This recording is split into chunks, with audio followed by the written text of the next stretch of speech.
एक बार जय घोष करो, बोलो परम पूज्य सद्गुरुदेव भगवान की।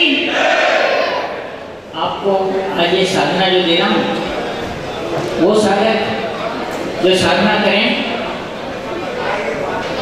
उनको तो फल मिल ही जाएगा, लेकिन यह यंत्र और माला जो मैंने सिद्ध की है नवरात्रि में, इसके ऊपर भी अनुष्ठान किया हुआ है।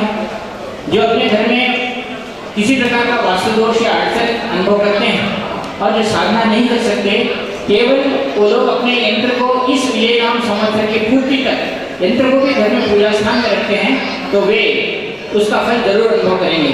क्यों? क्योंकि अगर सुगंधित फूल घर में हो तो वो तो अपनी सुगंध को घर में फैलाएगा। उसी तरह विजय दुर्गा यंत्र है। अब चाहे साधना करो या ना करो, यंत्र केवल घर में रखने पर भी, उसके ऊपर केवल लाल पुष्प चढ़ाने पर भी आप वही फल अनुभव करेंगे। लेकिन जो साधना करते हैं वो अपनी दिव्यता को प्राप्त करेंगे और ये विजय नाम संवत्सर में विजय दुर्गा साधना उनके जीवन में हर प्रकार की विजय प्रदान करेंगे। अब इस साधना को किस तरह करना है और क्या करना है समझाता हूँ, लेकिन उससे पहले सभी लोग मेरे साथ पहले गुरु मंत्र जप की दीक्षा एक बार पुनः ले लें, फिर हम रिन्यू करेंगे। फिर एक बार अपने मैल चढ़े हुए वायर के ऊपर कार्बन चढ़ा हुआ है उसको निकाल लेंगे, क्लीन कर लेंगे ताकि हम आगे कुछ कर सकें। पहले गुरु मंत्र आपको दूंगा, उसके बाद विजय दुर्गा साधना का विधान समझाऊंगा। जो लोग नए हैं पुराने हैं वो सब लोग भी साधना गुरु मंत्र को ले लें। वो इसलिए लें कि हमारे ऊपर हम कभी साधना प्रे करते हैं या साधना पर मैल चढ़ जाता है, हम नहीं करने पर भी कार्बन जरूर चढ़ता है, उसको हटा लें, उसको क्लीन कर लें और एक बार फिर गुरु मंत्र आप मेरे साथ उच्चारण करें, मेरे साथ लें और उसके बाद विजय दुर्गा साधना संपन्न करें। पहले मैं जैसा कहता हूँ वैसे कहें। स्वामी श्री सच्चिदानंद सद्गुरु प्रियम श्री निखिलेश्वरानंद स्वामी मम सद्गुरु गुरुर्ब्रह्मा गुरुर्विष्णु गुरुर्देवो महेश्वरः गुरु साक्षात् परब्रह्म तस्मै श्री गुरवे नमः।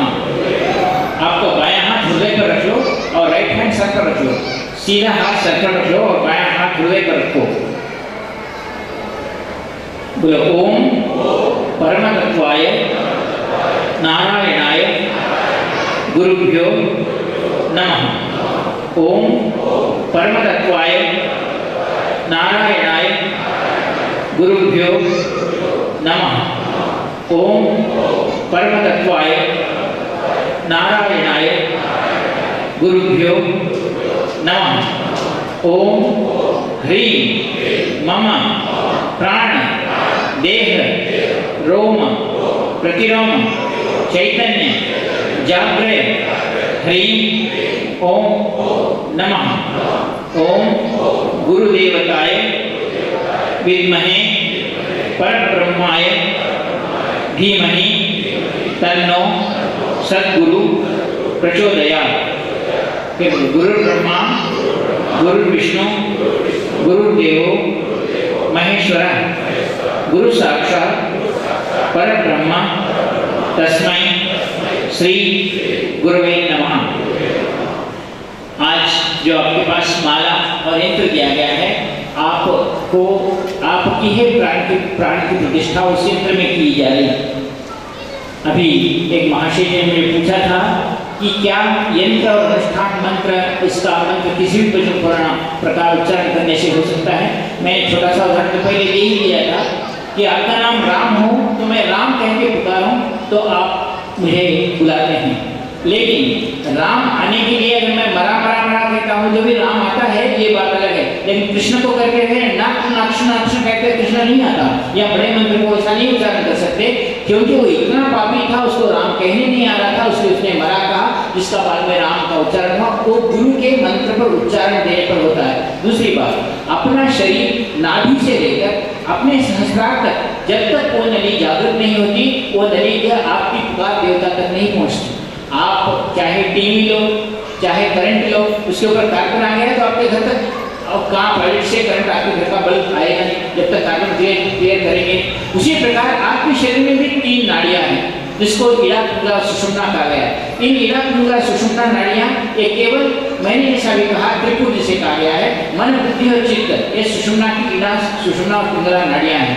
इन तीनों को श्रद्धा, विश्वास और अपना समर्पण, इन तीनों के साथ जोड़ा जाए तो ये अपने संस्कार को जागृत करके और संस्कार को जागृत होने वाला व्यक्ति तो भी आगे देवता की प्रतिष्ठा कर सकता है।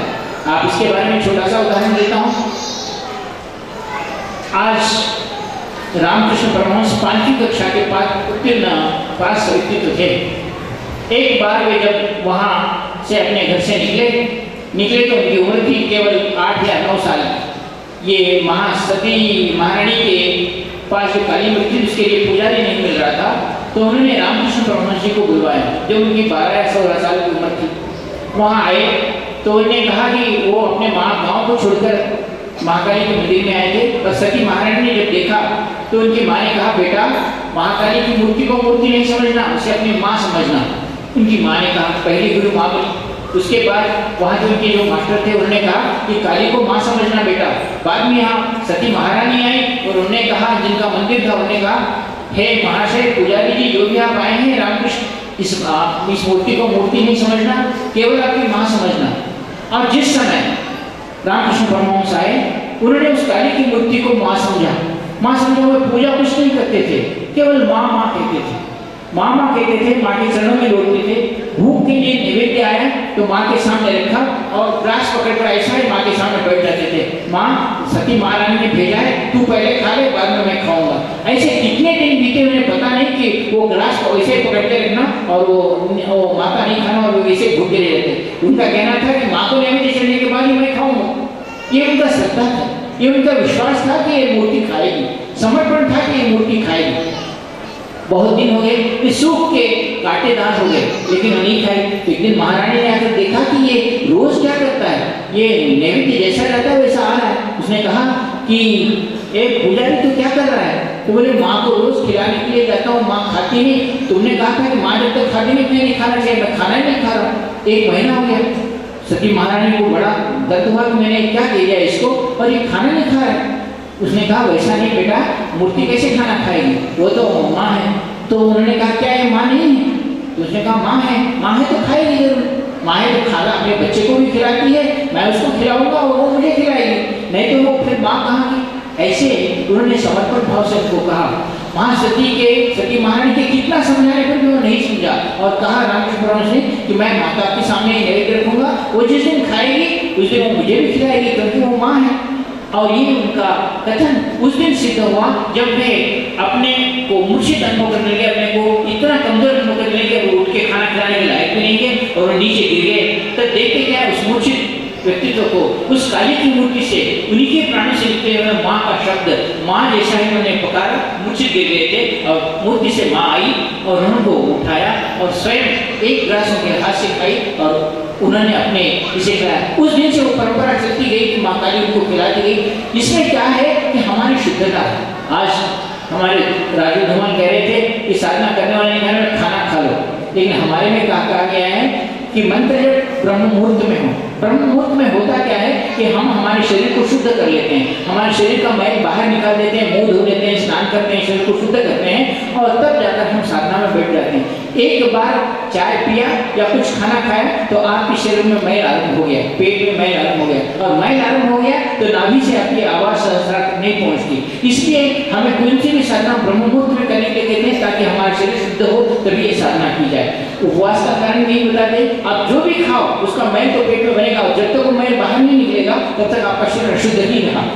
तो इसलिए ब्रह्म मुहूर्त में साधना करने का मेन कारण ये था कि तुम्हारे शरीर शुद्धि के अंतर शुद्धि वायु शुद्धि के बाद में तुम साधना करो ताकि तुम आवाज निकालो या तुम्हारे मन की आवाज हो। तो तुम एक बार खाना खा लो तो नींद आती है या तो आलस्य आता है, हमारे में वो श्रद्धा या चित्त हमारा काम नहीं करता। लेकिन तुम्हारी ईड़ा पिंगला सुषुम्ना नाड़ियां जब तक सूखती है उनकी चैतन्यता वो इतनी गहरी मांस में पकड़ी हुई है, नाभि में इतनी जटिलता से बंधी हुई है कि उसका खोलना मुश्किल है। उसको खोलने के लिए हमें अपनी शरीर शुद्धि की तंद्रा को जागृत करने के लिए, जिसका जादू था उसी को, अगर आप शिव लीला में पढ़े हैं, साक्षात माता पार्वती ने शिव जी को प्राप्त करने के लिए अपने जीवन में पहली बार जब वो अपने पिताजी से मिली, मैं शिव जी से शादी करूंगी। बहुत सारे लोग आप शिव लीला में पढ़े होंगे, शिव लीला में सुने भी होंगे। माता पार्वती जंगल में गई और वो शिव जी की आराधना करने लगी। पहले समय में 2 समय खाना खाती थी, पूजा करती थी, बाद में 1 समय खाना खाया, बाद में 1 समय का खाना छोड़ दिया, केवल फल खाकर किया, बाद में दूध खाकर साधना संपन्न की, बाद में दूध छोड़ दिया, पानी पीकर साधना की, और बाद में पानी भी पीना छोड़ दिया। केवल हवा के माध्यम से वो साधना करती रही और शिव जी की साधना। जब माता पार्वती साक्षात जिसका दुर्गा अवतार कहा गया है, शिव जी की प्राप्ति के लिए अपनी शरीर की शुद्धि इस प्रकार करके साधना करती है, तब कहीं शिव प्रत्यक्ष होते हैं। तो हम कहाँ हमारी तंद्रा को शरीर शुद्धि के लिए, हमारे शरीर के मैल को निकालने के लिए, चाहे आप हिरण्यकशिपु आदि रावण आदि लोगों को लो या कोई भी लो, इन लोगों ने तपस्या उस तरह की एक पांव पर खड़े रहे और अपने शरीर को पूर्ण तरीके से सुखा दिया, अपने शरीर का मैल अंदर बाहर से पूर्ण निकाल दिया, तभी तब कहीं उस सिद्धि को प्राप्त कर सके। वो चक्रवर्ती हुए, महाराजा हुए, तब उनको सिद्धि प्राप्त हुए। लेकिन हमारी इच्छाएं बहुत छोटी छोटी हैं। हम शिव जी को प्राप्त नहीं करना चाहते, हम नौकरी प्राप्त करना चाहते हैं, हम 1000 रुपये प्राप्त करना चाहते हैं, हम आज तक दिल चला तो बहुत से ऐसा कहना चाहते हैं, हमारे को पुत्र हुआ तो बस ये कहना चाहते हैं, नौकरी मिली तो संतुष्ट होने वाले। और इसके लिए उतनी बड़ी साधना करने की जरूरत नहीं, जितना आपको चाहिए उतनी साधना, छोटी छोटी साधना से छोटी छोटी इच्छाएं पूर्ण होती है। इसलिए साधनाएं गुरु ने बहुत सी साधनाएं कही गई है। हम जानते हैं कि तुम्हारे में शक्ति हो तो एक घूंसा मारते ही आगे का आदमी गिर जाएगा, लेकिन जब तुम्हारी शक्ति कम पड़ती है तब तुम तलवार लेकर काम जाते हैं। यानी एक यंत्र का, एक अस्त्र का होना जरूरी है। जब तुम्हारी मन की शक्ति कम पड़ती है तब तुम्हें एक शुद्ध किया हुआ यंत्र जिसमें से शक्ति प्राप्त हो, ऐसा एक यंत्र जरूरी है, जैसा शस्त्र जरूरी होता है। लेकिन शस्त्र साथ में हो लेकिन तलवार चलानी नहीं है, शक्ति ही नहीं रही, तो फिर क्या? तो फिर उसने वो शक्ति प्राप्त करने के लिए फिर गुरु के पास जाना पड़ता है कि मैं तलवार चलाना तो सीखूं, तलवार चलानी नहीं, तलवार है मेरे पास, क्या फायदा? उस प्रकार यंत्र है, अगर मैं उसको यंत्र को सीधी तरह से उपयोग नहीं करूं तो क्या फायदा? तो उस यंत्र का उपयोग किस तरह हो यह करने के लिए गुरु उसमें मंत्र देकर कहता है कि तू इस मंत्र से इस यंत्र का तेरा बना, इस तलवार को चलाने की सीख। तलवार शस्त्र तो बहुत सारी चीजें हैं, त्रिशूल है, डमरू है, अपनी तलवार है और अन्य अस्त्र शस्त्र बहुत सारे, लेकिन हर एक को परशुराम के हाथ में परशु था, उससे ही उन्होंने युद्ध किया। रामचंद्र ने धनुष से युद्ध किया। तो ये अपने अपने उनके शस्त्र है। उसी प्रकार अपने अनुसार अपने यंत्र बने हुए हैं। अपनी शक्ति जब बस भगवान को प्राप्त करने के लिए बस नहीं होती और अपना शरीर पवित्र नहीं होता, तब यंत्र, पवित्र यंत्र आपके सामने दिया जाता है और जिसमें आपकी ही प्राणों की प्रतिष्ठा की जाती है, ताकि वो यंत्र आपका बने और आपका किया हुआ मंत्र वो सुने ये यंत्र, और वो यंत्र सुनने का उसका फल आपको प्राप्त हो। क्योंकि आपके फल प्राप्ति में आपने दुर्गा देवी को प्रत्यक्ष देखना नहीं चाहा, आपने कहा कि मेरी छोटी इच्छाएं मेरे संकट टल जाए, वो तो यंत्र तुम्हारा काम करेगा, क्योंकि तुम्हारी पवित्रता नहीं रहने कारण तुम्हें मुझे यंत्र देना पड़ा। और इस संसार में हम देखते हैं कि हमारे को कुछ प्रार्थना करना पड़े तो हम दोनों हाथ उठाकर प्रार्थना करते हैं, चाहे कोई भी मजहब हो, कोई भी धर्म हो।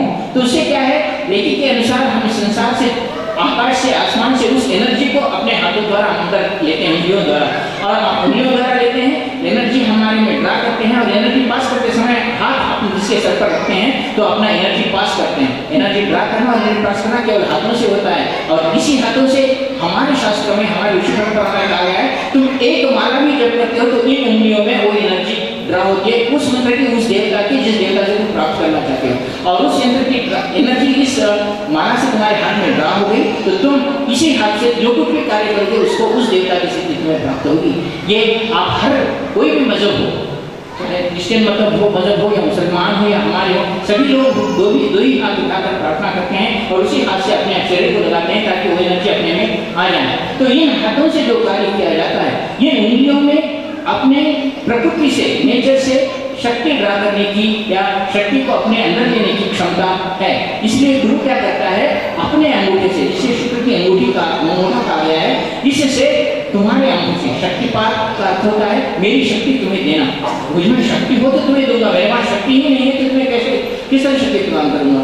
शक्तिपात का अर्थ होता है मैं शक्ति देते हुए मैं तुम्हारे आंखों से, तुम्हारे आंखों में देखूं तो तुम मुझे देखने लगेंगे। प्रत्यक्ष का अर्थ होता है, अक्षर का मतलब है आंखें, प्रत्यक्ष का अर्थ होता है मैं तुम्हें देखो तुम मुझे देखो। भगवान का प्रत्यक्ष होने का अर्थ यह हुआ कि मैंने भगवान को देखा और भगवान ने मुझे देखा। जिस दिन भगवान ने मुझे देखा उसे प्रत्यक्षीकरण कहा गया। उसी तरह मैं तुम्हें आज दिख रहा हूँ, वहाँ से हैदराबाद से यहाँ आया हूँ, मैं आज तुम्हारे आंखों में देख रहा हूँ, तुम मेरे आंखों में देख रहे हैं, और मैं कुछ कह रहा हूँ तुम्हारे कानों से सुन रहे हैं, वो तुम्हारे बुद्धि में उतार रहे हैं। ये पंच महाभूतों का एक शक्तिपात मैं तुम्हारे में कर रहा हूँ कि तुम इस विजय दुर्गा की साधना को करो।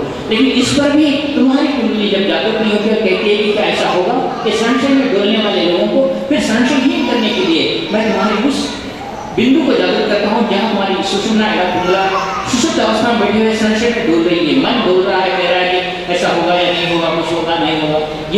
यह बात रामकृष्ण परमहंस में थी। रामकृष्ण परमहंस को एक बार कह दिया था कि तुम्हारी माँ है, उन्होंने एक ही रेट लगा के थी, ये माँ है, मुझे खिलाएगी, मैं उसे खिलाऊंगा।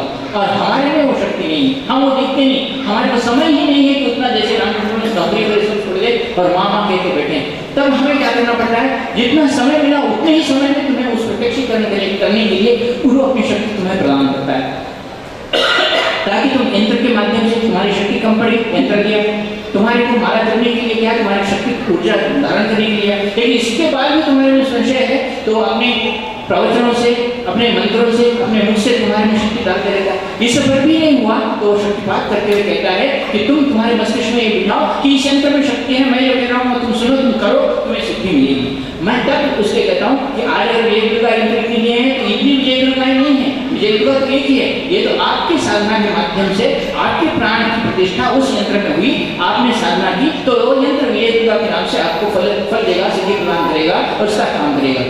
टीवी है आपके घर में तो टीवी के चैनल तो सभी कर सकते हैं। आपके घर में टीवी है तो ही आप टीवी देख सकेंगे। आपको टीवी देखने के लिए दूसरे के घर जाना पड़े तो उसके घर में टीवी होना जरूरी ही है।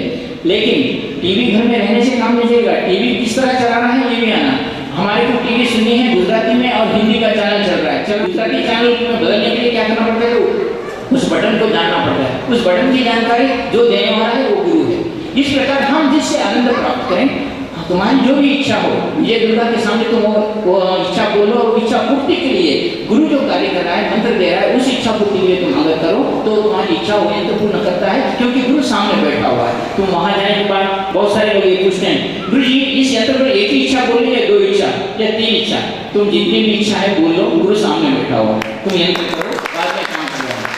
क्योंकि तुम्हारे में मेरे से ज्यादा संशय, तुम बहुत होशियार हो और तुम्हारे में मेरे में जितने संशय आते उससे भी ज्यादा तुम्हारे में आते हैं। और मैं जवाब देते देते मैं नहीं थकता, पूछते पूछते तुम नहीं थकते, और ये दोनों की परंपरा चल रही है। इसीलिए कहते हैं कि शिष्य कब तक रहा। एक बार मैंने उदाहरण दिया था, विष्णु कवि नाम के माहौर रेणुका के पास बहुत महान गुरु होके गए। तो उनके पास एक बहुत बुजुर्ग आदमी, बहुत बड़ा आदमी आया जो वेद वेदांत का ब्राह्मण था, वेद पढ़ा हुआ था। उनके पास आया और कहा कि मैं वेद, चारों वेदों को पढ़ा हूँ, मुझे चारों वेद आते हैं, मुझे सब कुछ आता है, और मैं तुम्हारे पास इसलिए आया हूँ कि तुम्हारे पास इतने सब लोग आते हैं, मेरे पास कोई नहीं आता वेद पढ़ने के बाद भी, और तुम्हारे पास ऐसी क्या शक्ति है, मैं वेदों से भी कुछ हटकर शक्ति है क्या तुम्हारे पास ये लोग आते हैं, और मैं ये जानने के लिए तुम्हारे पास आया। लेकिन मैं तुम्हारे से भी विद्वान। तो उसका कहना था कि मैं तुम्हारे से विद्वान इसलिए तुम्हारे साथ मेरे को बैठने के लिए जगह दी। तो विष्णु कवि ने कहा मैं जरूर जगह देता हूँ। उन्होंने जगह दी। जगह देने के बाद कहा तुम गुरु कैसे, मैं जो वेद मंत्र पढ़ता हूँ तुम पढ़ सकते हैं क्या? विष्णु कवि ने कहा मुझे वेद नहीं आता, तो मैं तुम्हारे से ऊंचा बैठना चाहिए। मैंने कहा गुरु बिल्कुल ऊंचा बैठ सकते हैं, बैठो ऊंचा। पर ये बात ऐसी बढ़ती बढ़ती गई कि मैं ही तुम्हारा गुरु बन सकता हूँ, तुम मेरे गुरु नहीं। तो उन्होंने कहा कि मैं तुम्हारे पास आया हूँ या तुम मेरे पास आया? मैंने कहा मैं तुम्हारे पास आए हैं। अब मैंने तुम्हें प्रश्न किया है, तुमने मुझे प्रश्न किया है, मैंने प्रश्न किया है। तो उन्होंने कहा इस संसार में गुरु शिष्य का संबंध दो ही बातों में मिलता है। जब तक शिष्य प्रश्न करता है जो है तब तक वो शिष्य, जब तक प्रश्न करता है वो शिष्य है, और जो उत्तर देता है वो गुरु है। इसलिए तुम प्रश्न कर रहे हो, उत्तर दे रहा हूँ, इसलिए मैं गुरु हूँ, तुम शिष्य हैं। जब तक प्रश्न करोगे तुम शिष्य बने रहोगे। जिस दिन तुम्हारे प्रश्न मिट जाएंगे उस दिन तुम गुरु बन जाओगे, तुम्हारी संशय हट जाएगी, संशय हट जाएगी, उस दिन तुम गुरु बनने के लायक हो। क्योंकि ये प्रश्न मिटने वाले हैं ही नहीं, तब तक शिष्य ही बने रहोगे। तब तक जब तक विश्वास नहीं करते कि यंत्र में देवता है। मैंने विश्वास किया मेरे गुरु में यंत्र है, मेरे गुरु हैं, मेरे गुरु मेरा कार्य करते हैं, मैं आज यहाँ बैठा हुआ। आप विश्वास डालो, आपको भी वही कार्य होगा, और वो विश्वास के लिए ही मैं प्रार्थना करता हूँ कि आप ऐसा कार्य करें। यही कारण हो रहा था कि जैसा ही धर्मयुद्ध महाभारत का डिक्लेयर हो गया, कृष्ण के कहने पर भी दुर्योधन नहीं माना, तो दुर्योधन ने पहले अपने भीष्म पितामह को पूछा, कर्ण को, द्रोण को, सभी आचार्यों को पूछा कि बड़े बड़े लोग हैं कि बदल के पार्टी को बदल के पांडवों की तरफ तो नहीं चले जाएंगे। पहले बुलाया, आप शपथ खाओ, कि आप पांडवों की तरफ काम नहीं करेंगे। भीष्म पितामह कह रहे मैं ऐसा कर सकता हूँ क्या मैं पहले से शपथ खा के करूँ कि इस राज्य की रक्षा करूंगा? ये बातें मत करो, मुझे पहले शपथ दिलाओ कि आप मेरे तरफ से युद्ध करेंगे, आप महान सेनाधिपति बनेंगे। क्योंकि उसको डर था कि कहीं उधर न चले जाए। बाद में उन्होंने भीष्म से, द्रोण से, कर्ण से और जरासंध से, सभी से तो इसके बाद क्या हुआ कि ये सब तो हुआ जरूर है, लेकिन सैन्य उनकी तरफ ज्यादा चले गए तो कैसा, बस सभी के पास जाके कहने लगे तुम अगर पांडवों की तरफ गए तो मेरे पास भीष्म है, तुम्हारे को मरवा दूंगा, द्रोणाचार्य मेरे पास है, मैं मरवा दूंगा। ऐसा कहते हुए सभी राज्यों में जाकर दुर्योधन ने सभी राज्यों को अपने तरफ, तुम पांडवों की तरफ नहीं आना, मेरे तरफ आना। ये बात सब हो गई। अब बचे कौन? अकेले कृष्ण। कृष्ण की मथुरा राजधानी जाए और उनको लेके आए। कृष्ण तो मायावी थे ही, पता था उनको क्या होने वाला है। दुर्योधन भी आए और अर्जुन भी आए। तब तक अर्जुन को और पांडवों को पता चल गया कि सारे लोगों को बहका कर दुर्योधन ने अपने तरफ ले लिया है। सारे राज्यों के लोग दुर्योधन की तरफ काम करने वाले हैं, क्योंकि भीष्म द्रोण जैसे अगर उनके कोप का भजन कौन बने, उनको क्रोध आए तो हम सभी को जला देंगे। सब लोग हम कौरवों की तरफ, दुर्योधन की तरफ काम करेंगे। वो तो उधर गए। जब ये बात हुई तो धर्मराज ने कहा अपने रक्षक एक ही है, उस भगवान श्री कृष्ण के पास जा अर्जुन, वो तेरी बात सुनते हैं, तो जाके पूछ। तो अर्जुन जैसा पूछने के लिए जाने लगा तो ये बात शकुनी को मालूम हुई, माँ को, अरे अरे कृष्ण के पास अर्जुन जा रहा है, तू भी जा। दुर्योधन को भेज दिया। दुर्योधन गया, लेकिन दुर्योधन में अहंकार था। वो पहले चरणों की तरफ बैठा हुआ था, कृष्ण सोए हुए थे तो चरणों की तरफ बैठा। तो उसको लगा ये यदुकुल का कृष्ण है, ये इसके पांव की तरफ बैठना, मैं महाराजा दुर्योधन हस्तिनापुर का राजा, चल सर की तरफ बैठता हूँ, बोले जाके सर की तरफ बैठ गए। कृष्ण की तरफ अर्जुन आए और बोले मेरा स्थान तो तुम्हारे चरणों में है, मैं तुम्हारे चरणों की तरफ बैठता हूँ, बैठ गए। कृष्ण मायावी थे। अब हम सोए हैं ऐसे हो तो उठते ही पांव की तरफ का आदमी दिखेगा, पीछे तो नहीं देखते। कृष्ण ने उठा, जैसे ही नींद से उठे देखे तो अर्जुन लिखा। क्या अर्जुन बोले कब आए? तो अर्जुन बोले प्रभु आप सोए थे, मैं आया। तो इधर दुर्योधन बैठा था, बोला दुर्योधन जोर से उनका दिया। तो अरे अरे अरे दुर्योधन आप कब आए? तो बोले मैं अर्जुन से पहले आया और आप अर्जुन से पहले प्रश्न कर रहे हैं। अरे दुर्योधन भैया तुम कैसे जानते हो? वो इधर परम की तरफ रहा था, दृष्टि तो सब के पीछे तो नहीं दिखता, आदमी सामने देखता। मैंने सामने देखकर उसके साथ बात किया, इसमें क्या बात होगी? तो मैं पहले आया, इसलिए आप मुझे पहले प्रश्न पूछना चाहिए कि मुझे क्या चाहिए, बाद में अर्जुन को पूछना चाहिए।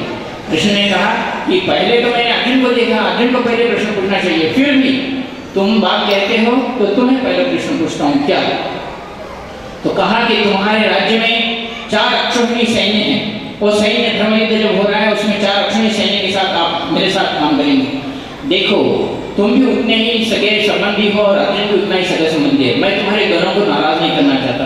2 बातों में एक बात करता हूँ, तुम 4 अक्षौहिणी सैन्य कोई अकेला ले लो और मैं अकेला आऊंगा, लेकिन निहत्ता, हाथ में कोई अस्त्र शस्त्र नहीं पहनूंगा और युद्ध में मैं कोई युद्ध नहीं करूंगा, बिना अस्त्र शस्त्र के साथ आऊंगा। मैं निहत्ता कृष्ण चाहिए या 4 अक्षौहिणी सैन्य चाहिए? दुर्योधन को लगा कि मेरे पास तो पूरे राज्यों को, तो राजाओं को तो पहले ही ले लिया हूँ, सभी को ले लिया हूँ, ये 4 अक्षौहिणी सैन्य को भी ले लिया, तो निहत्ता कृष्ण लेकर क्या करूंगा मैं? बोले निहत्ते कृष्ण को छोड़ दो, आज आप मुझे नहीं चाहिए, मुझे बस 4 अक्षौहिणी सैन्य चाहिए। कृष्ण ने कहा तथास्तु। अर्जुन ने कहा प्रभु आप अकेले मेरे साथ हैं तो बस हैं। और उन्होंने कृष्ण का साथ दिया और ये महायुद्ध करते समय विजय दुर्गा की साधना युधिष्ठिर को बोलकर, अर्जुन को बोलकर कृष्ण ने करवाई और कहा विजय हमारी संभव है। इसीलिए गीता में कहते हैं कि यत्र योगेश्वर कृष्ण यत्र पार्थो धनुर्धरा तत्र श्री विजयो भूते ध्रुवानि किमत्रम। विजय दुर्गा कहती है कि जहाँ कृष्ण और अर्जुन खड़े हुए हो, जिसने विजय दुर्गा की साधना की हो उसको विजय तथ्य है। ये बात कहते हुए विजय दुर्गा की साधना गीता का वो श्लोक, आखिरी श्लोक कहा गया है। और जो ये साधना संपन्न करता है उस विजय को प्राप्त करने वाली वो साधना भगवान श्री कृष्ण ने उस समय की थी, उस समय कहा था और यह साधना संपन्न करवाई थी। आज आपके प्राणों की ही प्रतिष्ठा उस विजय दुर्गा यंत्र में करते जा रहा हूँ और उसकी पूजा होगी। उसके बाद आप एक माला से लेकर जितना कैसे, मैं सभी को भी पूर्ण पूजा होने के बाद आधे घंटे का समय देता हूँ। आधे घंटे में आपके साथ जितना मंत्र जप हुआ उतना मंत्र, उसके बाद आपको उसकी दशांश आहुति हवन डलवाऊंगा। उसके बाद आपको इस विजय दुर्गा की स्थापना आपके दिल में और आपके यंत्र में करूंगा। और ये यंत्र जब आप आपके साथ में घर ले जाएंगे तो आप स्वयं 1 वर्ष तक अनुभव करेंगे कि आपके घर में आपके सारे संकटों को निवारण करने वाली दुर्गा की स्थापना आपके घर में, आपके मन में, आपके प्राणों में हुई है। ये अनुभव करें। ये अनुभव करने के लिए आज ये स्थापना कर रहा हूँ। इससे पहले कि मैं इस मंत्र का साधना का आरंभ करूं, एक बार गुरुदेव का जय घोष करेंगे। बोलो परम पूज्य सद्गुरुदेव भगवान की, पूजनीय माता जी की, पूजनीय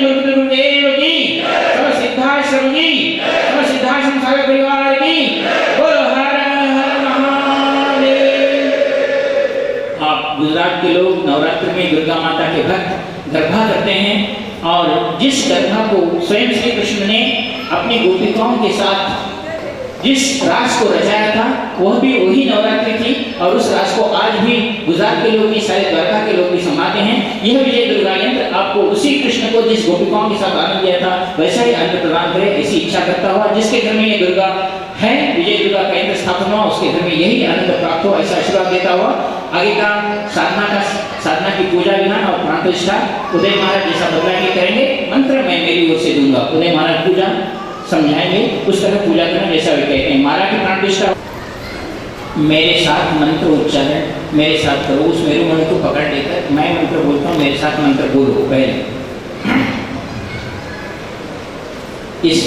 कभी भी इस बात का ध्यान रखें कि 10 महाविद्याओं के मूल मंत्रों के सामने ओंकार प्रणव नहीं होता।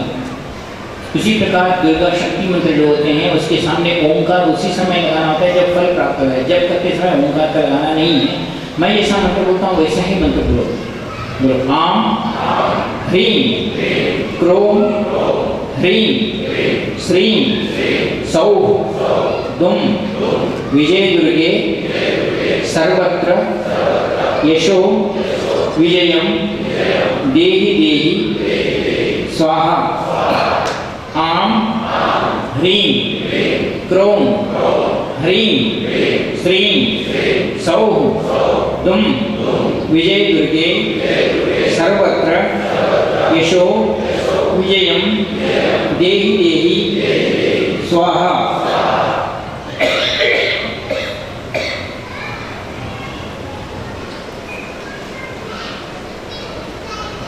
आम ह्रीं क्रोम ह्रीं श्रीं सौः दुम विजय दुर्गे सर्वत्र यशो विजयम देहि देहि स्वाहा।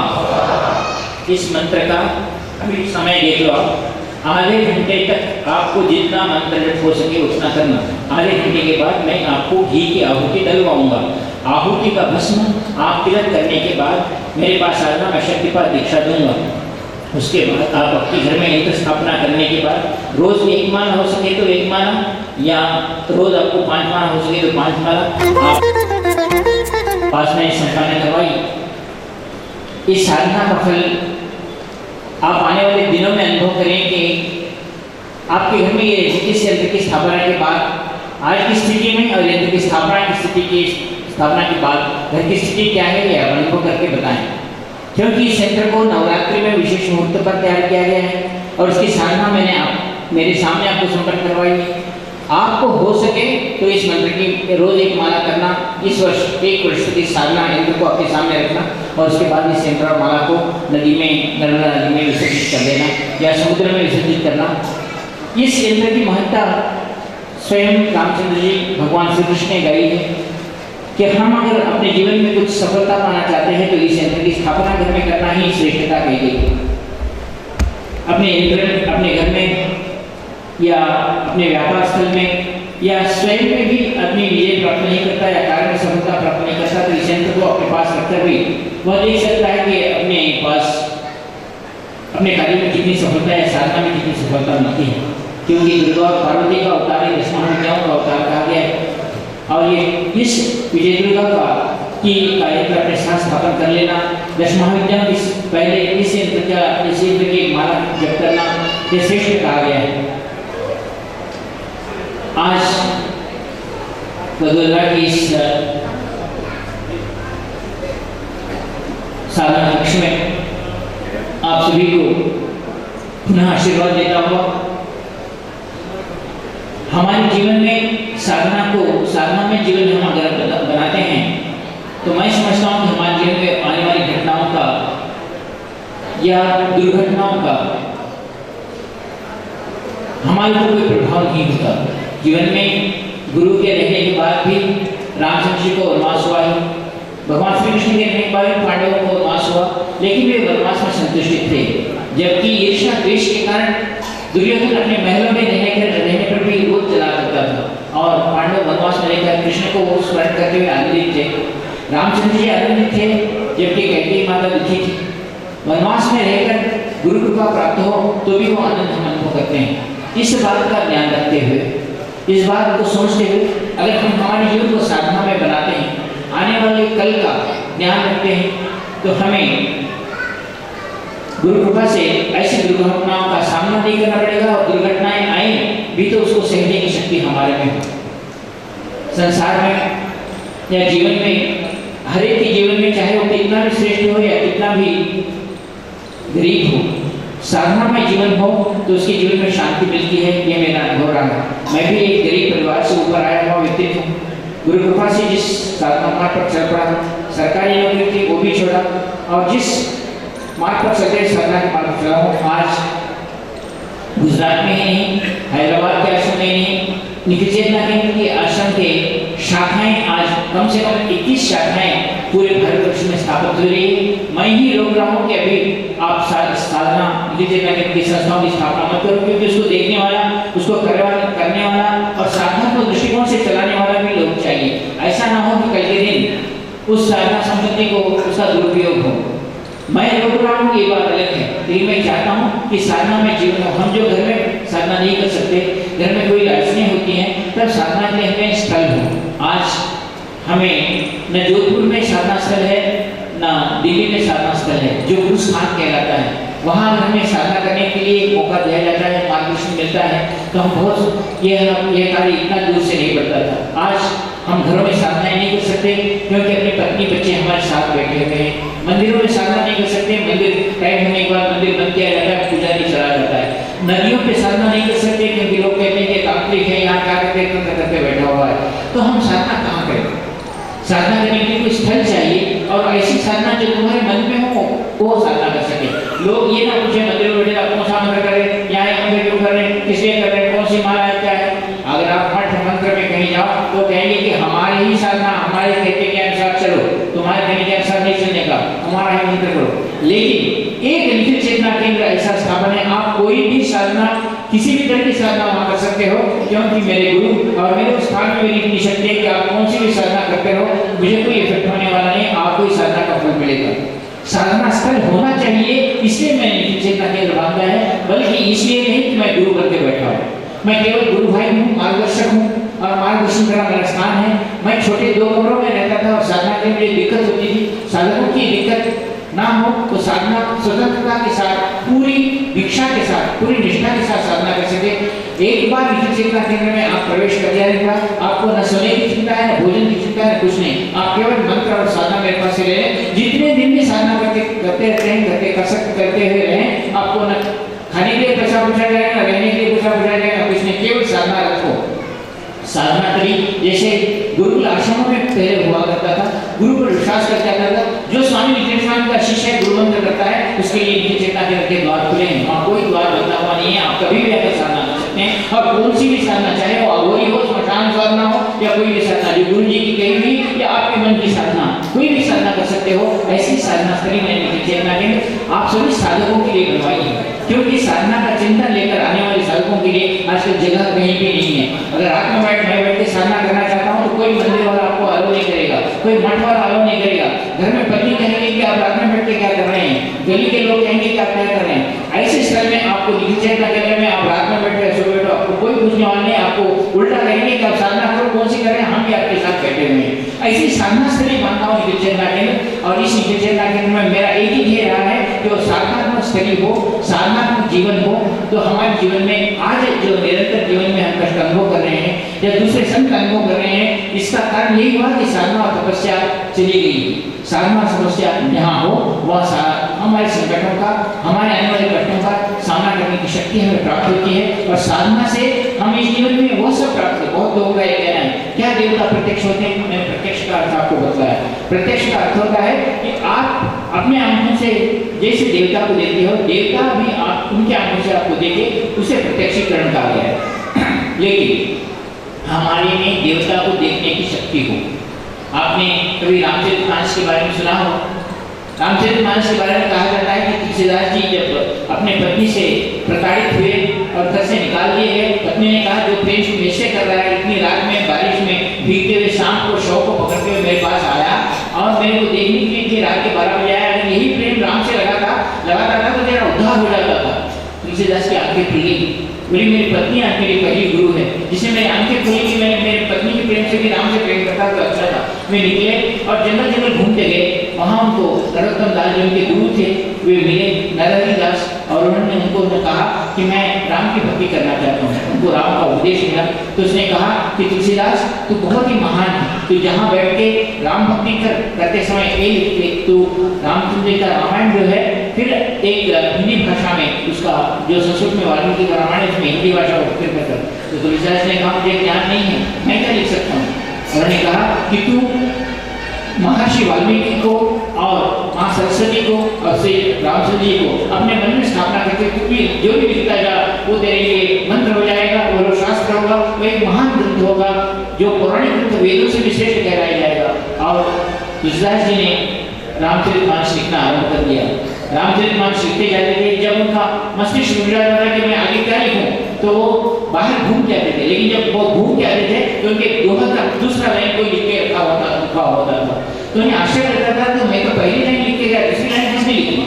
उनको इस तरह वो रामचरितमानस जब पूर्ण किया तो उनके मन में एक शंका उत्पन्न हुई, जैसे हमारे साधक ने पूछा कि गुरु प्रत्यक्ष में कैसा पता चलेगा। वे अपने नरहरि दास के पास में गुरु के पास गए, प्रभु आपने जैसा कहा वैसे मैंने रामचरितमानस को लिखा, लेकिन ये मुझे कैसा पता हो कि इस रामचरितमानस को प्रभु रामचंद्र जी ने इसके ऊपर आशीर्वाद दिया है कि रामचरितमानस सिद्ध है। इसको कौन कहे कि ये रामचरितमानस मैं रामायण के भांति ही सभी का कल्याण करेगा, इसको मैं कैसे बताऊं, इसका क्या कुछ उदाहरण कुछ प्रमाण तो हो। ऐसा तुलसीदास जी ने अपने गुरु को पूछा तो गुरु ने कहा यहाँ से तू चित्रकूट पे जा, वहाँ रोज कीर्तन होता है, कीर्तन होते समय जो सबसे आखिर में आदमी उठता है उसके चरण पकड़ ले, बताएगा कि तेरा रामचरितमानस सिद्ध है और ये लोक कल्याण करेगा या नहीं करेगा, ये वो आदमी बता देगा। तुलसीदास जी चित्रकूट पे गए, कीर्तन हो रहा था, देखा उन्होंने बहुत रात हो गई, सभी लोग उठ के चले गए। तो आखिर में एक बूढ़ा, बहुत बूढ़ा, जिसको चलने नहीं आता, जो रोग था, इसकी लात टपक रही थी, ऐसा बूढ़ा एक झाड़ के नीचे बैठा हुआ। उन्होंने कहा मेरे गुरु ने क्या बताया यार, ये आदमी को जाकर मैं इसको नमस्कार करूं, इसको पूछूं। फिर भी अपने गुरु ने कहा है बोल के गए उसके पास, जाकर बोले नमस्कार है महाराज। महाराज देखा है उसकी इनके तरफ देखा भी नहीं। उन्होंने दूसरी बार कहा नमस्कार है महाराज, तो उसने देखा भी नहीं। तीसरी बार नमस्कार है क्या है पूछा उसने, मेरे को सुने भी नहीं आता।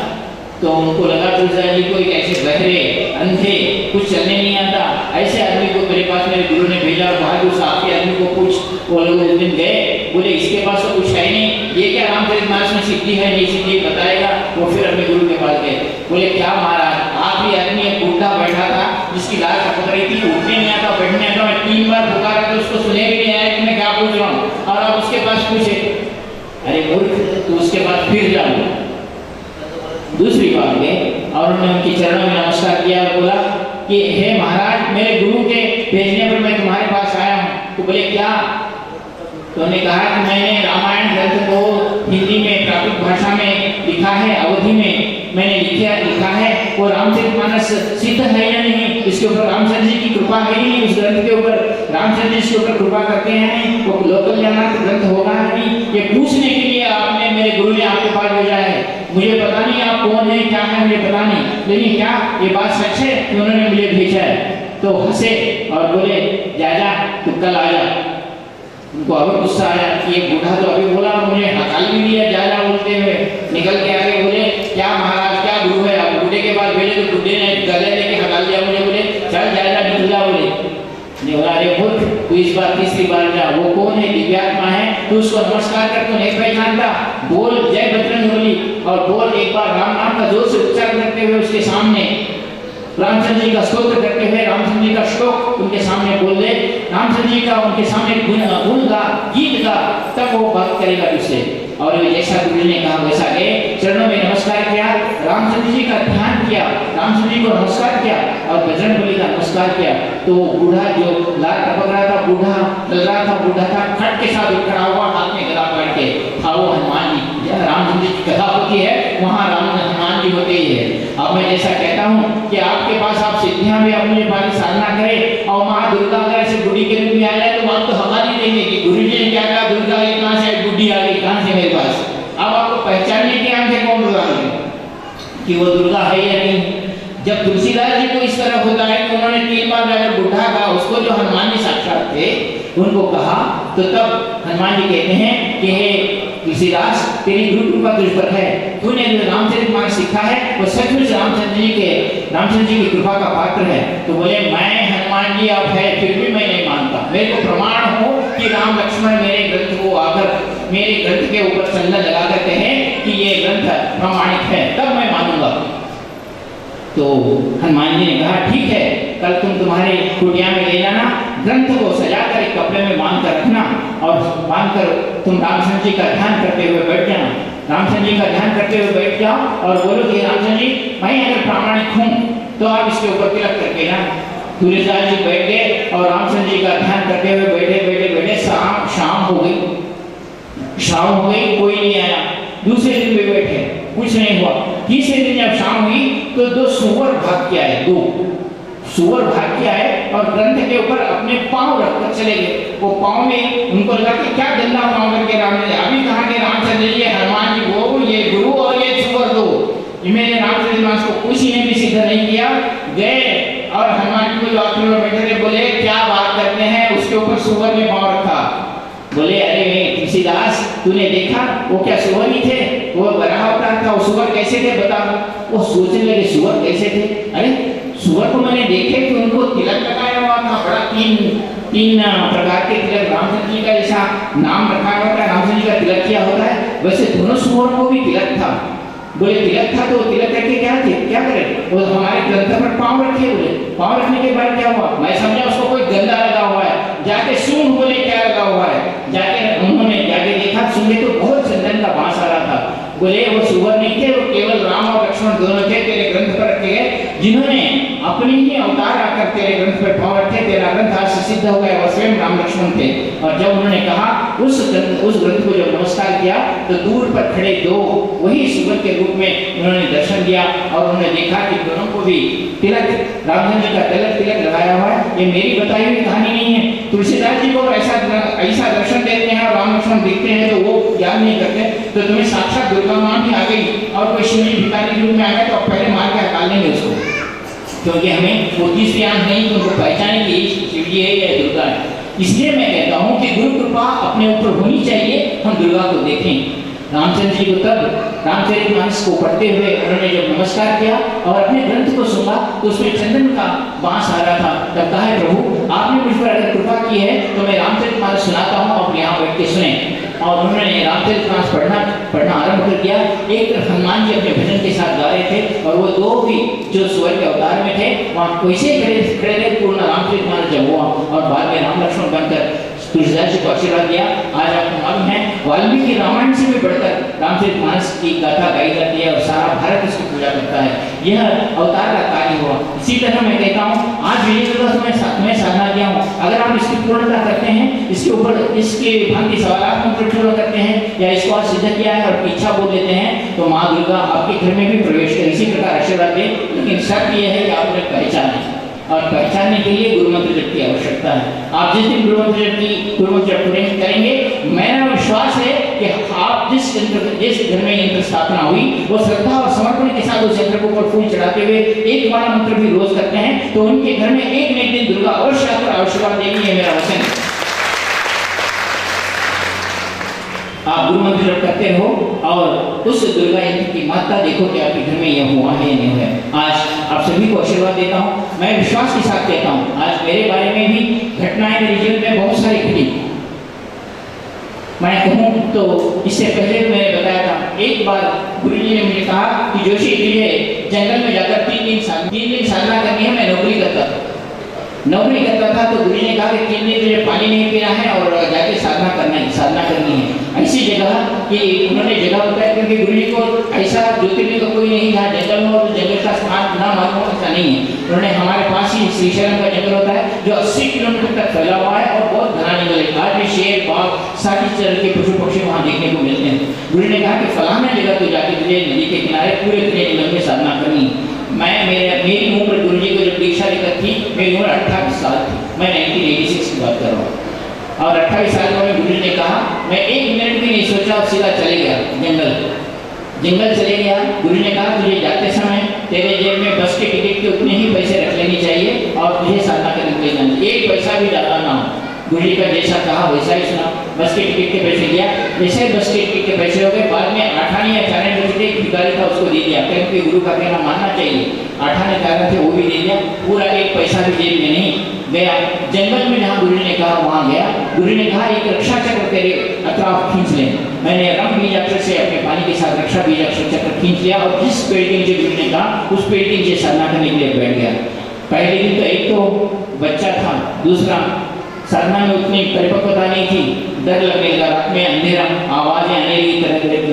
पहले दिन तो क्या खुर खुर आवाज आई, कुछ इधर उधर कोई पशु पक्षी घूम रहे, जो भी है गुरु जी आपके नाम को समर्पण कर दिया हूँ। गुरु जी का इंजेक्शन सामने रखा था, न दीपक न दिया न कुछ नहीं। गुरु जी ने कहा था कि मंत्र जप करना है, दिन रात 3 दिन वैसा ही बैठ के करना है। रक्षा का घेरा लगा, साधना करते रहा, न स्नान नहीं न कुछ नहीं, उस घेरे से बाहर आना नहीं। पहले दिन की साधना हो गई, दूसरे दिन की साधना उसी घेरे में सोना, उसी घेरे में उठना। मलमूत्र का विसर्जन नहीं, कोई खाया ही नहीं तो वो सवाल ही पैदा नहीं होता मलमूत्र विसर्जन करने का। अभी क्या होना है, वहाँ जाओ बैठे वहीं बैठे रहे। दूसरे दिन साधना करने के लिए बैठा तो ऐसा लगा कि कहीं गुरु से कुछ शेर की आवाज आ रही दूर से। अब आज की बात तो खत्म, अब गुरु जी आप कहाँ हैं पता नहीं, हमारा तो लास्ट वीक चल रहा है, अभी एंड आ जाएगा, ऐसा ही समझ के बैठ गया। लेकिन सुबह हुई 3 बजे, 3 बजे फिर आवाज चली गई, फिर सुबह हो गई, फिर रात हुई। जैसे ही रात हुई साधना करते बैठा, तरीके की आवाज आया कि सामने से कोई सांप जा रहा है, ऊपर से कुछ आ रहा है। लेकिन फिर इतना ही था कि रक्षा चक्र खींचकर किसी भी हालत में रक्षा चक्र के बाहर नहीं जाना, ये गुरु जी का वचन था। बस रक्षा चक्र में बोला कुछ भी आने दो, इसमें तो कोई नहीं आएगा, क्योंकि गुरु जी ने कहा रक्षा चक्र में कोई नहीं आएगा और रक्षा चक्र से मुझे बाहर जाना नहीं। सुबह ब्रह्म मुहूर्त हुआ, 3 बजे के समय था, मुझे खड़ाऊ की आवाज आई। खड़ाऊ चलते हुए कोई आ रहा है, मैंने देखा कि खड़ाऊ की आवाज के साथ एक आदमी आ रहा है। वो आया, सामने खड़े हुआ, मैं उसके तरफ मेरी आंखें खट मुझ से बैठ गया कि कोई भी होगा, कोई भी बोलेगा तो कौन डर के अपने को क्या करने का। अरे वो बोला अरे आंखें खोल, मैं आंखें नहीं खोला। अरे वो आंखें खोल, मैं साधु हूँ भैया, आंखें खोल। मैंने आंखें खोली। हाँ अब तेरा रक्षा चक्र काटते मैं अंदर आना चाहता हूँ। मेरे को गुरु जी का वचन याद था, रक्षा चक्र किसी भी प्रकार में नहीं काटना चाहिए। मैं बोला नहीं काटना, रक्षा चक्र नहीं काटता, जो भी बात करना है वहाँ से बात कर। अरे नहीं भाई, मैं भी गुरु भाई हूँ, तुम्हारे गुरु जी को देखा हुआ हूँ, बहुत पुराना हूँ, मैं तुम्हारे साथ मिलना चाहता हूँ। अगर तुम आप कुछ भी कहो, कल सुबह 6 बजे तक ये रक्षा चक्र कटेगा नहीं। आप यहाँ खड़े रहना, खड़े रहो, जाना है जाओ, आप गुरु भाई रहो, कोई भी रहो, ये रक्षा चक्र तो कटेगा नहीं। अब वो लोग हंसे और चले सामने नदी बहती थी, कृष्णा नदी, वहाँ स्नान किए। और जब 5 बज रहे थे फिर आँख राहुल की आवाज़ आ गई, फिर आए और देखा अरे भाई सूर्योदय हो गया है, अभी तो रक्षा चक्र काट। मुझे याद आया कि अगर ये गुरु भाई है, गुरु जी का शिष्य है और सब कुछ है, तो इसको मेरे रक्षा चक्र काटने का क्या डर, इसको ये तो खुद काट के आ सकता है। ये तो कोई दम्भ साधु कोई तो वैसा वैसा दिख रहा है। मैं बोला नहीं काटता, आज 6 भी हो गए तो नहीं काटता, क्योंकि तू तो गुरु जी का शिष्य है, तो तू काट ले। मैं क्यों काटता, मेरे को गुरु जी ने मैं रक्षा चक्र नहीं काटूंगा। मैं यही बात पकड़ के बैठ गया कि रक्षा चक्र नहीं काटूंगा। उसने कहा कि जैसा गुरु आज्ञा आपको उल्लंघन करने की आज्ञा नहीं है, मुझे भी गुरु भाई कोई साधना करके बैठा हुआ है, तो तुम इस रक्षा चक्र की बात नहीं जानते। 3 दिन भी यहाँ बैठे हुए हो, यहाँ तुम्हारे अतराफ शेर भी घूम के गया, सारे सरिसृप घूम के गए, कोई नहीं आए, और उसकी रक्षा के लिए गुरु ने मुझे ही निवेदन किया था। मेरे आंखों में 1 मिनट के लिए आंसू आए कि गुरु जी किसी रक्षा करते हैं अपने शिष्यों की। तो तब मुझे उन्होंने कहा कि अब तो रक्षा चक्र काट दे। उनके कहने पर लगा कि सचमुच कोई साधु होगा। मैंने रक्षा चक्र जैसा ही काटा तो साधु अंदर आए, बैठे, बोले क्या बात है। बोला क्या बात है, ये में 3 बार खाने का आदमी 3 दिन से खाया नहीं हूँ, चक्कर आगे गिर रहा है, चक्कर घूम रहा है, अभी आगे नहीं जा सकता, क्या बात है। तो क्या बोला भूख लगी है। तो लोग हंसने लगे, वो 3 दिन से भूख लगी है, साधना में सिद्धि मिली या नहीं मिली है तो नहीं मालूम, आप आए हैं, आपने रक्षा किया, ये बात सही है, अब तो भूख लगी है। गुरु जी ने जो मंत्र कहा मैंने मंत्र किया, बात यहाँ तक खत्म, सिद्धि बात की बात है, फिलहाल तो भूख लगी है। उसने उन्होंने कहा, उनसे चोरी से कुछ तो भी 2 मूली का निकाली, बोले तुम्हारा हाथ बता। मेरे को पहले से दिल में डर लग रहा था, ये साधु संत तंत्र सारे कोई ऐसे वैसे होते हैं, कहीं लेके गया मुझे अंदर डाल दिया तो नहीं मार, मेरा हाथ नहीं खोलता। अरे कुछ नहीं, मैं गुरु भाई हूँ, ये तेरे गुरु चित्र पर हाथ रख के कहता हूँ, तुझे तेरा अन्याय कुछ नहीं करूँगा, तू जरा हाथ को खोल दे। उसने मैंने हाथ खोला, हाथ खोलते उसने कुछ मूलिका और कुछ गुटिका हाथ में रखी, हाथ रखा, बोला हाथ मूछ ले, हाथ मुझे आंखें मूछ ले, बोला बोले आंखें मूछ ले तो कुछ लेके उठा के मेरे पास से गुरु ने पहले कहा पैसा तो 1 रुपये भी नहीं आप ले क्या जाएगा, ज़्यादा से ज़्यादा तो गुरु ने दिखा के ले जाएगा, ज़्यादा बोला हाथ बंद कर लिया, आंखें मूंद ली, आंखें मूंदने के बाद उसने मेरे हाथ पकड़े और केवल मैं समझता हूँ ज़्यादा से ज़्यादा 1 मिनट के अंदर उसने कहा तुम्हारी आंखें खोल। 1 मिनट के अंदर मैंने आंखें जैसे ही खोले, मैं कहाँ था, उसके आश्रम में था, जब गाय वगैरह सब थी उसके आश्रम में था, और उसके आश्रम में था तो उसने गाय के साथ अच्छा सा 1 गिलास दूध पिलाया और कहा कैसी है शक्ति, शक्ति आई। बाद में मैंने कहा ये गुरु आज्ञा थी तुम्हारे लिए कि तुमने यह साधना की। तो मैं आपको कहता हूँ जो गुरु पर विश्वास करता है, जो गुरु के विश्वास के साथ साधना करता है, अगर मैं वहाँ तुम्हारे वैसे ही अगर पूछता था गुरु जी मैं बस लेके जाऊँ क्या, नहीं तो मैं अगर कुछ पहन लेके जाऊँ कोट वगैरह, जंगल में रह रहा हूँ, कुछ काटे तो कैसा, कोई बंदूक लेके जाऊँ या पशु आए तो पक्षी आए तो लगे, कुछ भी नहीं पूछा। गुरु जी ने कहा चले गया, जैसा था वैसा बैठा, गुरु चल बैठा मारा किया और आया। आज मैं तुम्हारे सामने इस गद्दी पर बैठा हूँ जहाँ गुरु जी ने मुझे बिठाया है। साधना अगर हमारी पक्की है, गुरु वचन सिद्ध है तो हम सिद्ध हैं, और हम गुरु वचनों को हटकर अगर हम करते हैं, गुरु वचनों पर विश्वास नहीं करते तो हमारा एक काम भी नहीं होगा। मैंने वो सिद्धि देखी है और आज देखकर यही बात मैं बता रहा हूँ कि गुरु वचनों को जब तक मान कर चलोगे, गुरु वचनों को जब तक सिद्ध मानोगे, और एक बार नहीं तो 2 बार हो सकता है एक क्लास में 10 बच्चे होते हैं तो एक टीचर पढ़ाता है तो 10 लोगों को भी पढ़ाता है। वो 10 लोगों में पहला बच्चा फर्स्ट क्लास पास होता है, दूसरा सेकंड क्लास, तीसरा थर्ड क्लास, चौथा फेल हो जाएगा। लेकिन फेल हुए वाला अगर इस संसार में नहीं होगा, इस वर्ष पास नहीं होगा तो दूसरे वर्ष पास होगा, दूसरे वर्ष में तीसरा। लेकिन तुझे प्रयत्न करना है, टीचर तो वही है, गुरु वही है। अगर मुझे गुरु ने एक ही बार में सिद्धि दी है तो आपको दूसरी बार देंगे, लेकिन तुम्हारा टीचर और मेरा टीचर एक ही है, तुम्हारा गुरु मेरा गुरु एक ही है। मुझे पहली बार तुम्हारी दूसरी बार सिद्धि जरूर गुरु ने देंगे, और उस सिद्धि के माध्यम से अगर आप चलेंगे तो आपको सिद्धि जरूर प्राप्त होगी। इस प्रकार अगर आप कार्य करते हैं तो आप अपने जीवन में अनुभव करेंगे कि आपने जीवन में क्या किया। गुरुजी ने मेरे जीवन में ऐसी नहीं, एक नहीं, विंध्यावासिनी में, काशी में ऐसी जगह मैंने नौकरी को छोड़कर मुझे भेजा और ऐसे चमत्कार बताए कि मैं जीवन में आज तक भूल नहीं सकता। मेरे एक बार 15 दिन के लिए गुरु ने साधना के लिए ऐसे मिलने के लिए गया था, गुरु ने कहा तो साधना के लिए चले जाए। मैं साधना के लिए चले गया, नौकरी नहीं बोला, पत्नी को बताया, उस समय फोन भी नहीं था कि पत्नी को मैं कहाँ हूँ बताऊँ। अब पत्नी को लगे तेरा मर्द भाग गया, किसी बच्ची के साथ होगा शायद, देख लेना। अभी सभी लोग दूसरा क्या बोले 11 दिन हो गया, तेरा भाग गया, पता नहीं, उसको तो देखो कहाँ देखना है। पत्नी गुरु जी के पास फोन करके गुरु जी आपको मिलने के लिए मेरे पति आए थे, तो गुरु जी ने तीसरे या चौथे दिन पत्नी को कहा कि तेरा पति सेफ है, उसके बारे में चिंता नहीं करना। लेकिन पत्नी मानेगी कि गुरु ने कहा, माता पिता कहाँ मानेंगे, माता पिता मेरे चाचा चाची सब है, तेरा पति कहाँ गया, ढूंढने के लिए पेपर में डाल देंगे कि घूम गया होगा। अभी ये सब ऐसी बातें चलने लगी। 11 दिन तक गुरु ने भेजा था और मैं नौकरी पे बोल के गया था, सरकारी नौकरी थी, नौकरी छूट जाती।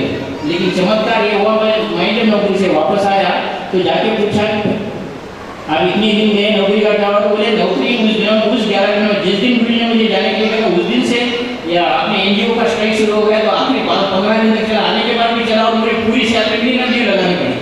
तो ये गुरु जी की कृपा थी, मेरे जीवन में मैंने देखा है कि मुझे एक नींव भी नहीं लगानी पड़ी और गुरु जी ने मुझे भेजा था। तो वे जानते हैं कि हमारे जीवन में क्या होना है। हम उनके कथन को या उनके चिंतन को हम नहीं जानते, वहाँ तक नहीं पहुँच सकते, तब हम प्रश्न करने लगते हैं। गुरु जी अगर मैं तब बोलता कि जैसे गुरु जी मेरी नौकरी है, मैं नौकरी नहीं बोला, मेरे पत्नी को नहीं बोला, मैं नहीं जाता हूँ, तो आज मैं यहाँ नहीं बैठ सकता। मैंने केवल गुरु जी के वचनों को पाला है। मेरे पास रुपया भी नहीं था, मैं जब शिविर गुरु जी ने कहा कि मुझे हैदराबाद में शिविर करना है तो मेरे पास रुपया भी नहीं था, मैं आया, लेकिन गुरु जी के वचन को कहते हुए मैंने शिविर किया। आज की स्थिति में हूँ, आज अगर मैं आपको कहूँ तो मैं संसार का सर्वश्रेष्ठ सम्राट व्यक्ति हूँ। सब मन चिंतन और मन चिंतन और बुद्धि से मैं ऐश्वर्यवान हूँ, मैं कुंडली जागृत व्यक्तित्व हूँ, मैं सब कुछ कहता हूँ क्योंकि मुझ पर गुरु कृपा है। मेरे पास कुछ नहीं था, आज मैं तुम्हारे साथ बैठा हूँ, मैं बहुत आनंदित हूँ। मुझे लाखों की संख्या में लोग नहीं चाहिए, मुझे 10 वो कृष्ण, वो अर्जुन, वो धर्मराज, वो पांडव, वो भीम चाहिए जो इस संसार महाभारत युद्ध को जी सके, जो साधना कर सके। साधना नहीं करने वालों की भीड़ मिलनी नहीं चाहिए। यहाँ अगर मैं कल अनाउंस कर दूँ कि राजू धुमाल ने यहाँ रोज गुलाब जामुन और पूरी और ये रखा है, आलू भाजी रखी है, तो हजारों लोग आ जाएंगे। यहाँ साधना करनी है तो कोई लोग नहीं आएंगे, 10 ही लोग आएंगे यहाँ। अगर यहाँ फ्री का तो हमारी मिठाइयों का बाजार यहाँ खोल दो कि फ्री में मिठाई दे रही है तो आपको 10,000 लोग दिखेंगे। यहाँ मुझे वैसा नहीं करने न किया हूँ, आज तक 2000 शिविर किया हूँ, लेकिन इस मंच में मेरे गुरुजी और मैं रहे, मैं किसी मिनिस्टर को, किसी एमएलए को, किसी IAS अफसर को, IPS अफसर को आने नहीं दिया। क्यों नहीं आने दिया? केवल मुझे साधक चाहिए, मुझे वो भीड़ नहीं चाहिए जो साधना नहीं करती। उन लोगों को तो हजारों गुरु मिल जाते हैं, तुम पैसे दे दो उनका काम हो जाएगा। मेरे पास पैसे दे दो काम नहीं हो जाएगा, मेरे पास साधना करो काम हो जाएगा, ये गारंटी मैं देता हूँ मेरे गुरु जी। मैं उस साधना मार्ग को लेकर चला हूँ और आपको भी साधना मार्ग पर ले जाता हूँ। आप साधना करो, सिद्धि नहीं मिली, आपका काम नहीं हुआ, तो मैं गारंटी लेता हूँ, मैं रिस्पॉन्सिबिलिटी लेता हूँ कि आपका काम करो। ये आशीर्वाद देता हुआ आज ये शिविर यहाँ समाप्त करता हूँ। आप फिर आप जब कभी भी बुलाए वडोदरा में मैं जरूर आऊँगा, आशीर्वाद देता हूँ। अब गुरु आरती संपन्न होगी और आरती संपन्न होगी सभी। रामचंद्र की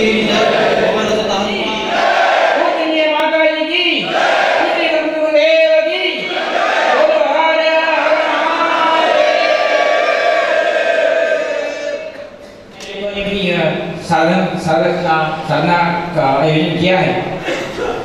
मैं पुनः आशीर्वाद देता हूँ कि वे अपने जीवन में ऐसे ही साधना शिविर बनाते रहे, क्योंकि अन्नदान अन्न खाने के बाद पच जाता है, आदमी भूल जाता है, फिर दूसरे जाने के लिए जाता है, वस्त्रदान डालकर फाड़ने के बाद चले जाता है।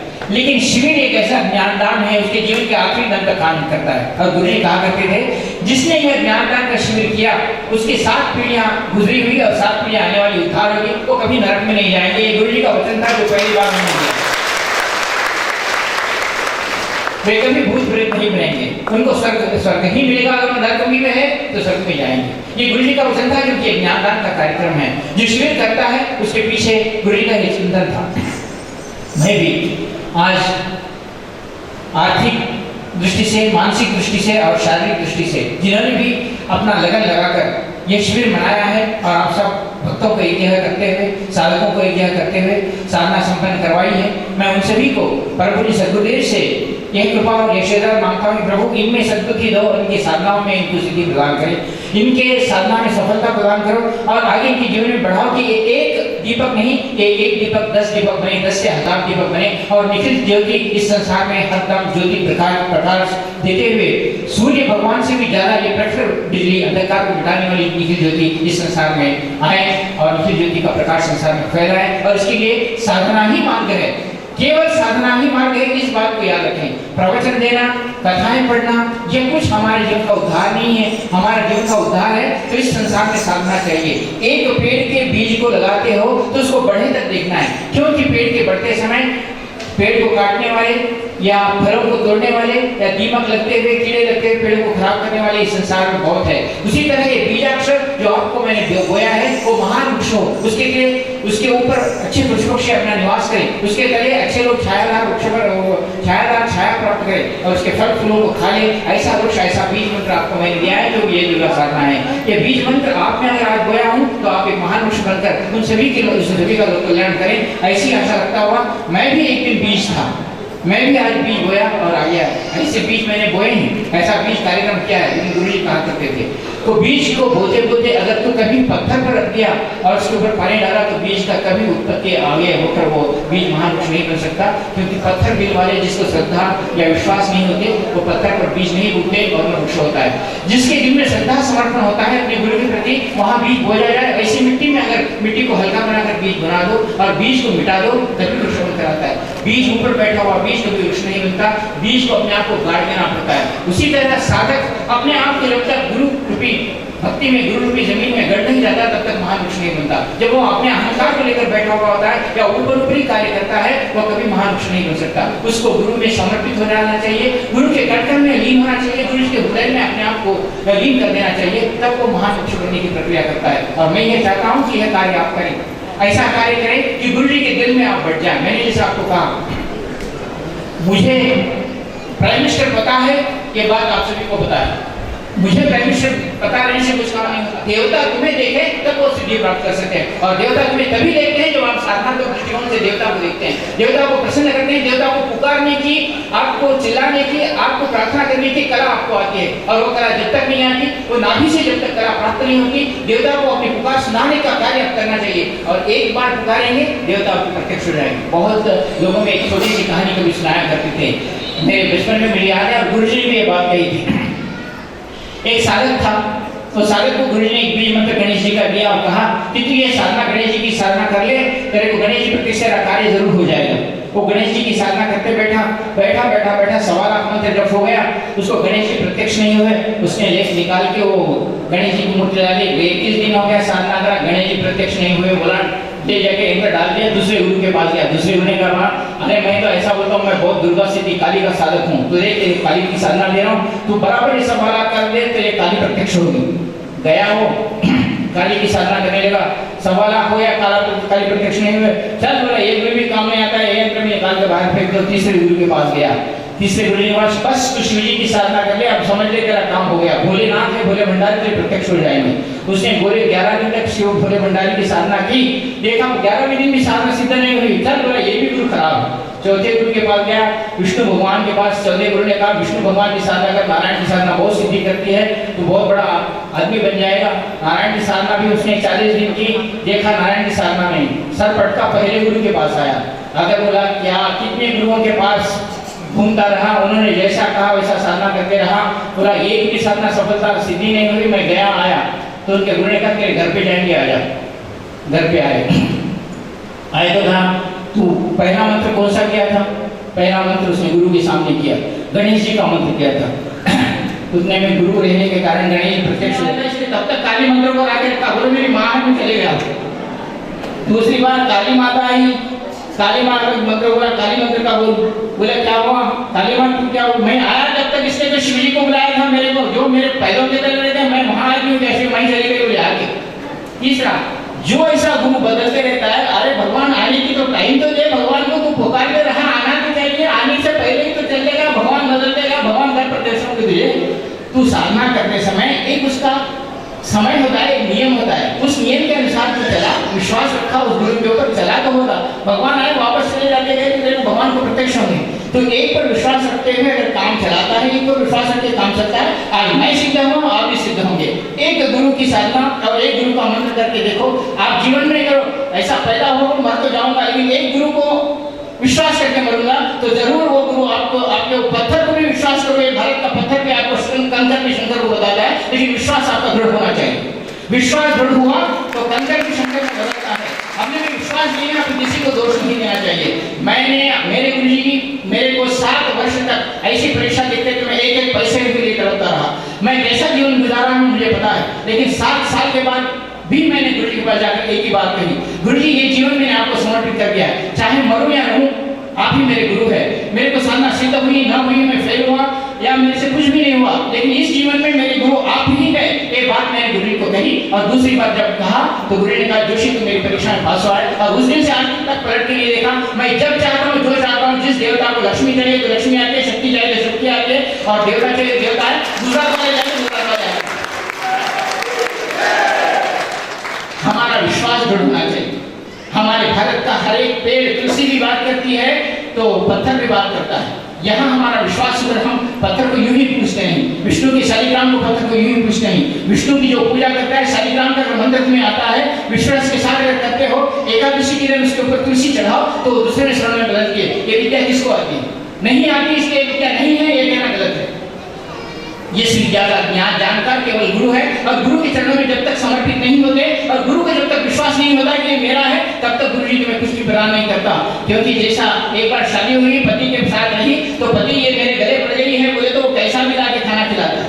अगर नहीं ये समझी के इधर उधर भागती है, मेरे रहते मेरे माँ बाप अपने माता के घर जाके खाना खाते तो निश्चिंत हो जाता है कि साले मैं नहीं खिलाया तो माँ के घर जाके खाना खाती है। ऐसा नहीं, तू ही है मेरा बोले तो उसको कहीं से लाना ही पड़ेगा। उसी तरह अपने गुरु के पास ये कहते हैं कि तुम ही मेरे गुरु हो और मैंने ये जीवन तुम्हें अर्पण कर दिया है, तो गुरु का कर्तव्य बनता है कि वो तुम्हें करे, लेकिन तुम्हारा समर्पण चाहिए, तुम्हारा विश्वास चाहिए कि ये मेरे गुरु है, मैं मेरे गुरु के प्रति समर्पित हूँ। और जब ये बात हो जाती है तो भगवान को तो उतरना पड़ता ही पड़ता है, और गुरु कभी ऐसे लोगों को ये नहीं करता। आप चाहे किसी भी जमीन पर आप बीज डालो, वो बीज अगर वो श्रद्धावान और नम्र होते हुए अगर वो स्थान है तो वहाँ बीज का महाविष होगा। और पत्थर दिल वाले हो तो पत्थर पर बीज डाला तो वो होता नहीं ना आता नहीं, वो पत्थर दिल वाले श्रद्धावान होते नहीं, उनमें विश्वास होता नहीं। इस विश्वास, श्रद्धा और आपकी नम्रता यही गुरु के पास चाहिए। गुरु को पैसा नहीं चाहिए, और पैसा चाहने वाला गुरु नहीं कहलाता। जो आपकी केवल परीक्षा लेता है तो समर्पण की, श्रद्धा की और विश्वास की। और वो गुरु जी मेरे गुरु जी ने वो परीक्षा दी और गुरु जी जिस दिन मुझे कहा कि तू उत्तीर्ण हुआ, आज मैं पलट के नहीं देता। और आपको भी कहता हूँ यही मार्ग पर आप चलो, आप भी एक दिन उत्तीर्ण होंगे। आपके सामने भी इतने ही लोग आपकी आवाज सुनने के लिए तत्पर होंगे, तड़पते रहेंगे, और वो दिन भी आएगा अगर आप गुरु पर विश्वास करते हैं। मैं आशीर्वाद देता हूँ कि ऐसा ही गुरु पर आपको भी गुरु प्रसन्न हो और ऐसा कार्य करें। हम निखिल ज्योति को जलाएं और निखिल ज्योति से इस सारे संसार को प्रकाश में बनाएं। हमारा एक ही बात है, चाहे कोई भी किसी भी तरह का आदमी हो, लोक कल्याण हो, बाधा के साथ हमारे पास आता है, दर्द के साथ आता है, तो उसके दर्द को मिटा सकें। यह शक्ति हमारे गुरु जी ने हर एक साधना दी। ऐसे गुरु जी ने कौन सा भी अपने जीवन का आयाम नहीं छोड़ा। तुम्हारे छोटे से पीलिया रोग से लेकर बुखार से लेकर तुम्हारे कैंसर तक, या तुम्हारी जीवन समस्या अध्यात्म से भक्ति भजन से लेकर कैंसर तक या मोक्ष तक भी, कुंडली जागरण से लेकर किसी भी तत्व को, किसी भी दशमा विद्याओं को, हर चीज को गुरु ने अपने ग्रंथों के माध्यम से 156 ग्रंथों में गुरु ने आपके जीवन के हर एक समस्या को छेड़ा है। केवल आपकी दूरी है, आपकी देरी है, आपको साधनाएं नहीं करते। आप गुरु जी का एक एक पत्रिका, एक एक पुस्तक निकाल के देखो, आपके हर समस्या का समाधान मिलेगा। आपको आशीर्वाद देता हूँ। और एक बार यहाँ प्रवीण शिल्पी जी से मैं आज मिला था पहली बार। प्रवीण शिल्पी जी जरा आप यहाँ आइए। और उनका कहना था कि मैं एक रिसर्च किया जिसके ऊपर साधुओं की कुंडली जागरण की प्रक्रिया की, उनमें कितनी शक्ति कुंडली जागरण कहाँ तक हुई, जो उन्होंने रिसर्च किया है। मुझे उनकी उस प्रक्रिया को अच्छा लगा। दो शब्द उनको कहने के लिए बोलता हूँ कि वो ज्ञान उन्होंने किस तरह सीखा और किस तरह वो ज्ञान वो बांटते हैं।